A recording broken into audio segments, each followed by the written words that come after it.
Check, check, 1, 2, check, check, 1, 2. What's up, everybody? Welcome in. We do have an episode of Trust the Tape today. I did about 14 minutes earlier, Bryan, and I didn't know what to call it. I didn't know if it was Trust the Tape or not because Radio Row is hectic, and Bryan had stuff that he had to do, and then he didn't have to do a thing, but he's got other things he's got to do, so we're able to sneak something in with you guys. And so we say hello to the world. I'm Jeff, and that is Bryan Broaddus of Crown Global Media and 105.3 The Fan. Morning, Bryan. Morning, Jeffrey. Thank you for being very patient with me today. Boss has asked me to do something. I show up to do it, and then there's somebody in my place doing something they asked me to do. So here we are. Yeah. Whatever. We're here now. Yep. Here we are. Yep. Excited to have everybody here at Radio Row with us. I did. So we spoke on the phone for 2 seconds before we decided to do this, and I love the topic that you brought up, and it made me Google. I hadn't seen this yet, but there's a new mock draft out. Yeah. And I love a good mock draft. And I'll tell you this, there are certain mock drafts I respect more than other mock drafts. Uh-huh. I respect the Lance Zierlein mock draft on NFL.com. I would respect the Lance Zierlein one. I'd absolutely do this. But if I could, can I lead this one to you? Can I lead this one to you? Okay. Not only the Lance Zierlein mock draft had a situation where a particular player fell to you, the PFF mock draft had the same situation where an outstanding player fell to you as well.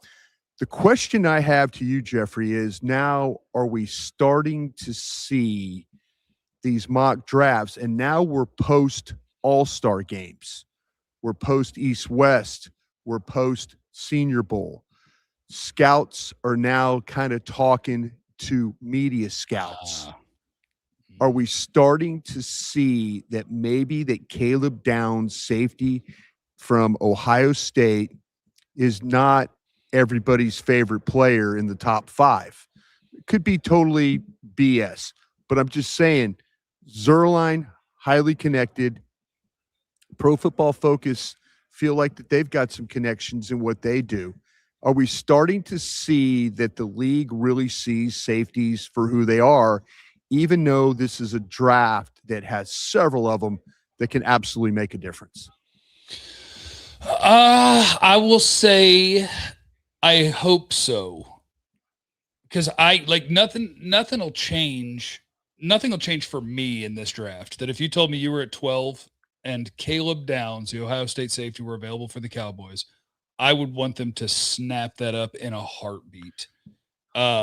But no, I mean, that's always been a real thing. I had a buddy, one of my best friends, a college buddy, called me last night. And he's like, I keep hearing you talk about Sonny Styles, but you didn't like the Parsons pick. What the hell are you doing? Yeah. Like, Sonny Styles is an off-the-ball linebacker, and that's why you didn't like the Parsons pick. And I was like, well, I guess it's just the year that it is. I am a position value guy. Mm-hmm. If you told me at 12 that I could get a really nice pass rusher, I'm taking him. Mm-hmm. I don't think I'll feel as confident about the players that play that position at that spot as I will about the, quote, less valuable positions that are available if you're talking about Caleb Downs or Sonny Styles. So it won't change for me. But I don't think it's crazy that Caleb Downs makes it to 12 because I think that is the NFL. That's what they do. You're talking about a $17 million position versus a $40 million position.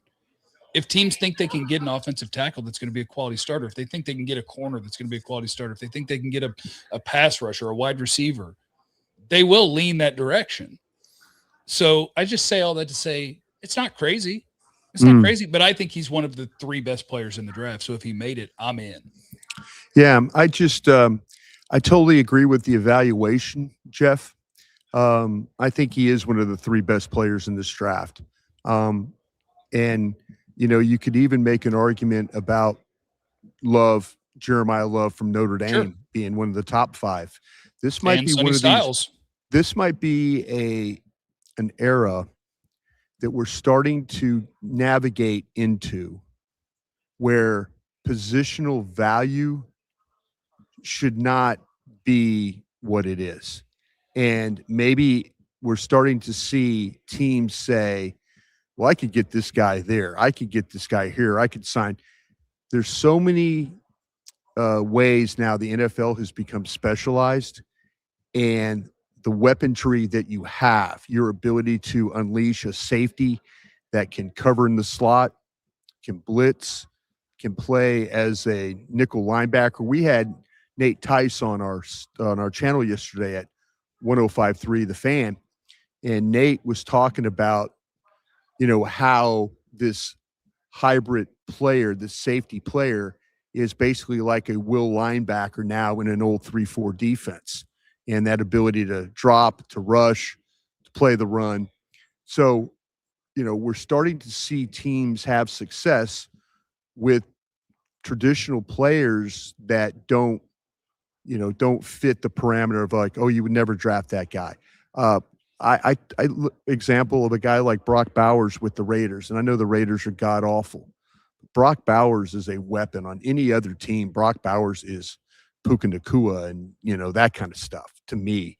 But I think we're starting to go into an era where team builders are looking at these players as, it's a running back, it's a tight end, it's a safety.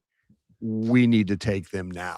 And maybe there'll be a day where the safeties do become, a Brian Branch does become a $35 million player. Maybe we're soon to that.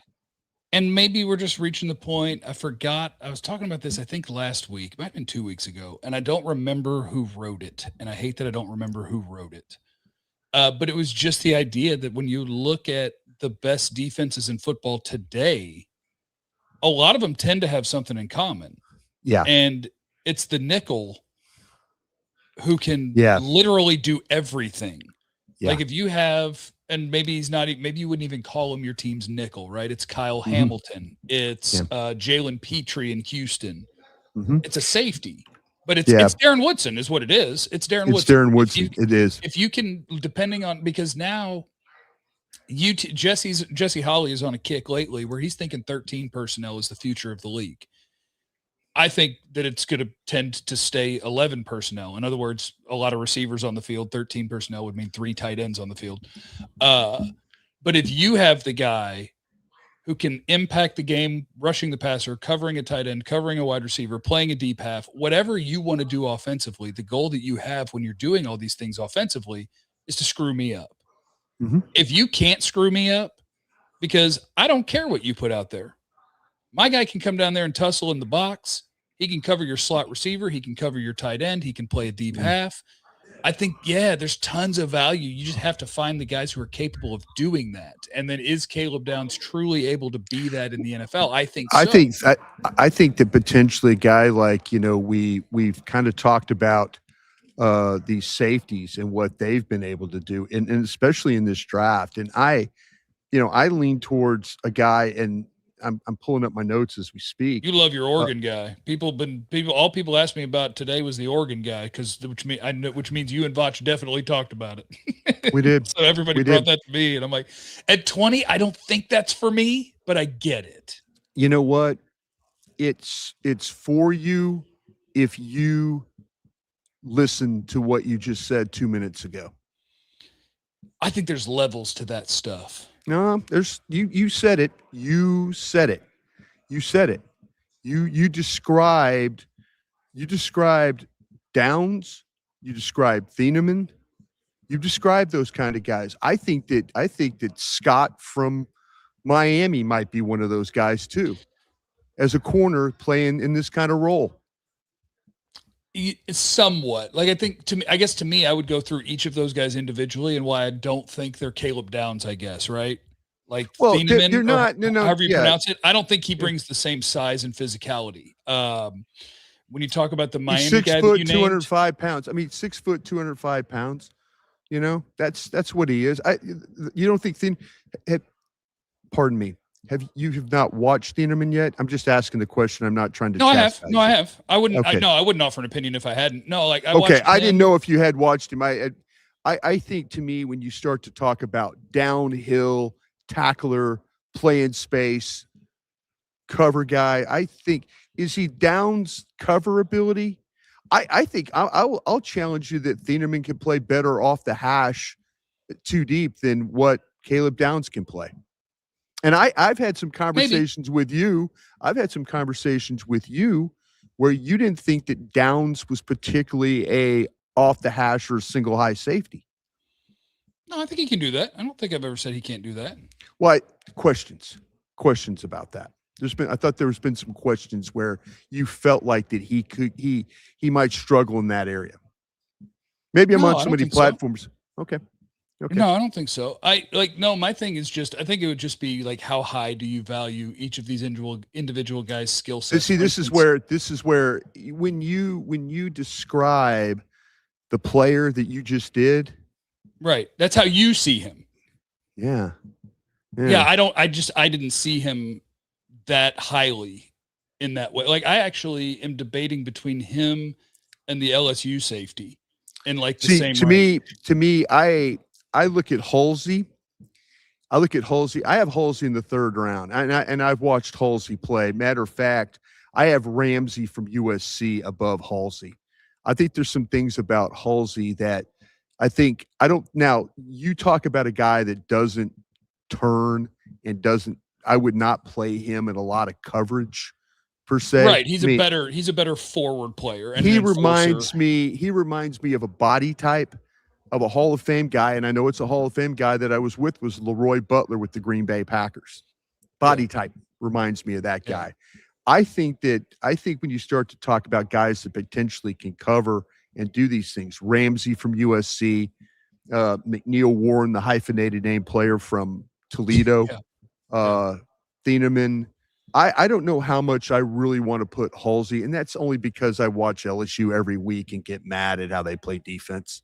And maybe that's my problem. I do think this about this group then. I don't think the drop off, I'm saying this, it's clearly Downs, but as a group, I don't think it's this first round and then we're falling all the way to the fourth round. And I think it's a position where maybe I'm thinking about it now because you're seeing these guys like, you're seeing these guys make a difference. Nick Amanawari you're seeing that. They play two safeties and Nick Amanawari. You're seeing that. And I think there's some value to that. I think there's a lot of value to that. And so to me, if I'm starting to see players that can play like that, I need to take them. I don't need to positional value here. I'm not going to pay and come on, man. Come on. Yeah, and I honestly could see. And I'm not saying come on, man, to you. I'm saying, come on, man. It's fine if you are. It's fine if you are. Like, I know. No. I wouldn't. I'll yell at you when I'll yell at you. I'll disagree with you, but I just. Well, I can tell you right now. Like, I understand what's happening right now. Is we're talking about an individual player that you're going to have as a top 15 to 20 player, and I'm not. And I think that's okay. Yeah. Like, I could see what you're talking about with the Toledo guy, with our hyphenated guy, McNeil Warren, because the size he's got and the power he's got. Like, I could see him stepping down into the box, and here comes a tight end, and he's shedding that block, and then the next play he's playing a deep half. I think I just didn't see Thieneman as the same sort of physical sort of player that Downs and potentially McNeil Warren could bring to the party. I think my notes on him do have all the things you're talking about, but it's like, I don't see anything that's like standout. I see, he can do that job. Oh, and he can do that job. Oh, and he can do that job. The thing and that maybe I'm not valuing it enough. The thing that bothers me about McNeil Warren, hyphenated name, is that he will miss some tackles. Oh yeah, he does. He loves to duck his head and just go, yeah. Yeah, but he will get there. He'll get there, but he's missed more tackles this year than he has at any point in his career. And it's hard to tackle when you're staring at the ground, and he likes to do that when he gets there. He will stare at the ground. He will stare at the ground for sure. Yeah, he sure will.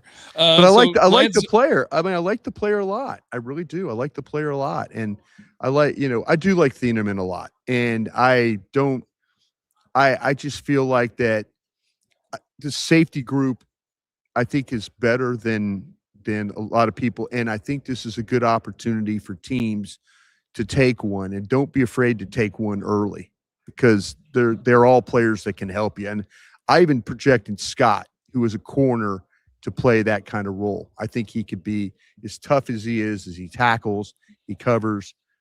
It's a it's a pretty good, pretty salty group there. But I do wonder, and that's why I presented the question that we're starting to see the Lance Zierleins, Pro Football Focus's post All-Star game, scouts now conversing with media scouts. Are we starting to see, well, I don't know about Downs up there. Everybody puts Downs in that top 5. I don't know about Downs. Yeah. Let him get to 12. Let him get to 12. I hope and so also, too. off-ball linebackers don't matter either. Let Styles get to 20. Let me get 2 of the top 5 players in this draft. Now we're cooking. Then we're cooking with bacon grease. We'll figure out that safety thing later. It's also a year that I absolutely hate. Like, obviously, it's great to have 2 first-round picks. Yeah. God, I hate that right now they don't get to pick on day 2. Because all the guys that you're talking about, and that's just the safeties. And if you could do the same thing with the corners, you could do the same thing with maybe receiver, which maybe the Cowboys, that doesn't even matter. But like the stuff that the Cowboys need and the damage you could do if I just had some more picks. I want some more picks, and I don't have them. They'll figure it out. They'll figure something out. You might have to, you just don't know. Somebody might want one of these safeties and they come dancing up there to 20 and, they feel like, we've seen McNeil Warren. We've seen him, in the Daniel Jeremiah mock draft go at 18 to Minnesota, so I've seen him multiple times at 18. And again, I think same as the Harrison Tiananmen Smith, at 20. Yeah. Harrison That's Smith early to me. It's early to me. And it's like, it's a player I would like to have on my team. It's just like, I can't see that would be my best player. But I get it. I think it's hot right now. It's hot to have the safety that's kind of cornerish, but is also physical. It's in. Ike is in the super chat. Does the draft capital force them to be active in free agency? Absolutely, it does. This thing's dead in the water, baby. Yeah. If and I'm going to go on record. I'm saying right now, I think Jerry Jones and Stephen Jones have stayed out of the defensive coaches hiring process. Yeah. I think this is clearly Christian Parker and Brian Schottenheimer doing the work that they're doing. I think Jerry and Stephen have just completely stayed out of it. Now where I need Stephen and Jerry to step back in is when it comes to, all right, now let's go spend some money. Let's go into their back pocket. Bang. If you do not, and I'm not talking about bottom fish, which this Cowboy team is notorious for doing. I think that with the momentum they've got in the coaching search, and we'll see if these guys can coach, but it seems very positive. Everybody I've talked to is like, my gosh, this guy can do this. Yeah. It seems like they're very specialized in what they want these guys to do. So I'm happy about that. But I do think Jerry and Stephen have stayed out of the, hey, come on and have a steak and a Johnny Walker Blue, spend the night, and the next thing you know, you're hired. I think they have a good plan for how they've done this. Now they need the pro guys to step up, and they need to be able to evaluate where they're at with these other positions. And in free agency, it's been money. Mr. Cush is here. He said, "Would you rather C.J. Allen at 20 or trade back?" You're talking. I would rather Hill. Right here. I would rather Hill at Texas than I would Allen myself. Oh, that's boy, we just gonna fight in this draft, huh? You take Anthony Hill at 20? I would. I absolutely would. Yep, I would. Okay. The size, the physicality he plays with. I think there's some really impressive elements to his game. I think the coverage part of it you could work with on that. I think Allen's a good player. Don't get me wrong. I tell you what, Rodriguez from Texas Tech, and I'm not just saying that because of the Senior Bowl, but you watch his tape, you watch him play. That's a linebacker that has instincts, gets to the football, finishes. That's what you need right now. You need those type of guys. But I do. I have Hill on my stack above CJ Allen. Hill above Allen. Weak Sizzle is in the super chat. He said, "Appreciate your guys' work always. I would much rather have that Oregon safety over TJ Parker and Keldrick Falk. We need a player." No, we're not trying to kill those kids. Not trying to kill Parker and Falk, and it seems like we are, and it's not. They're both good players. And in a 3-4 scheme, an odd man front, you might see more of Falk. A 6'6", 280-pound guy, 85-pound guy. You might see that now in Dallas playing an odd man, some more 5-man fronts. You might see a guy like that. Me personally, I want somebody that can rush. I think they've got some guys that play the run really well. I just don't think they have a pass rusher, and I think that hurts them. So to me, Falk makes a lot of sense, but I a pass rush guy, and I'm not trying to kill him or Parker, either one of them. I think they're both really good players. I just don't know, like in my selfish scouting way for the Dallas Cowboys, I feel like I need a rusher there, and I don't know if those guys are if they're that kind of guy. I have a rusher follow-up, but first, Mr. Cush would like one more. He's going to keep putting you on the spot. Akeem Mesidor, the Miami defensive end. Mesidor over Rodriguez. Yeah, Mesidor over Rodriguez. Yeah. Okay, now I want to ask you this one, and I don't know if Mesidor counts in this. And they're both in this, and they're both right there for me. Both right there, but I don't know if Mesidor counts in this crew, so maybe I should leave him out of this question, but I'll leave him in for the time being because he is a solid pass rusher. Yeah. Put an order for me because I'm going to assume, and if this doesn't happen, we'll just be happy, but I will assume that the top 2 pass rushers, Ruben Bain and David Bailey, are not. Those are my 2. Those are my 2. They'll be in my 15 stack on the first round. Then you got Mesidor, Miami, Howell, Texas A&M. I really do like Height from Texas Tech. That's all I wanted. That's the order I wanted. I wanted those 3 because those are the 3 that I think of as, okay, you want to get Mason Thomas from Oklahoma could fit right in there too now. That might be a kind of a Brandon Graham kind of a body type for me, when I look at how he looks, the way he's built. But, boy, he can rush the passer. I do like Height. I do like him. I don't know if, but if you gave me a chance between Mesidor, Howell, and him, that's how I have them stacked. I think I would go, I know I would go Howell, Mesidor, and then Height. Okay. Because the thing that you're wanting here is like zoom, zoom, zoom, zoom. Howell is zoom, zoom, zoom, zoom. Howell does it from a 2-point stance, and they might like that a little bit more. Can they be, if you're going to play again, odd man front, stand up, rush edge kind of guy, then I'm totally on board with that too. I have no problem. I think both of them bring pass rush to you. I do think that with Mesidor, a little bit older guy, we need to check the feet. Could that be a problem? But man, I think if you watch him the way he played through this last 16 games, you get a pretty good understanding of the type of guy you're going to get. At a handle, I think Weak Sizzle super chat there, Mesidor Howell at 20 at least. And then Dirk said, I'd like to hear people smarter than me explain the differences between Hood and Cease, since I see them going around the same spot often. Cisse, yeah. Cisse. Let me make sure I'm saying that right. Yeah. I'm a big fan of both. And honestly, this would be a Bryan Broaddus tags touching situation.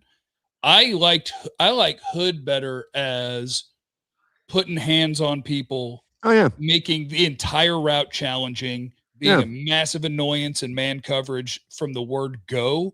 And Cisse, to me, is really impressive because while I don't think that today... Young guy, 20 years old. It's okay. And I don't think today he's necessarily like the best zone player, but the fact that he lines up with an open stance and plays from a sideways shuffle and can still... be so good at man coverage. That's the sort of movement ability that leads to guys that make a butt ton of plays. Rivers from Duke is the same kind of guy, but he's a 5'9" guy. But yeah, me personally, first round stack, I would go Cisse over. I have Cisse and then Terrell. Grades for the Cowboys would be somewhere probably in that 118, 119 range, bottom of the first. Late ones. Yeah. Late ones. And then Hood, 120, 121, somewhere right around there. Top of the second round is how I'd have that. True Texans in here said, Jeff and Bryan, thanks for the research breakdown. We appreciate you guys being here. Appreciate you guys Bryan, being I appreciate you making this happen. Thank you. I'm sorry I got to run. I got to go. Me and Vach, we got to talk about some things. We got to talk about what we just talked about and a few more questions. So, yeah, I'd hope everybody, if you could, support us over there at Crown Global Media. Thank you, Jeff, for the platform to be able to work with you on Trusted Tape. Been doing this a long time. Love doing it. I love making time. I hate my teammates right now at 105.3 The Fan for not but I needed to be over here and do that. So let's circle back. We'll do this again on Friday, but I'll be doing it from Dallas. How about that? Okay, yeah, we'll get it done. All right, appreciate Bryan. Appreciate everybody that joined us today. I know this was a little bit of a cluster, but that's the way it goes on Radio Row sometimes. It gets wild. Remember, you have no idea what anyone's going through. Be cool to everybody. We love you. Be easy.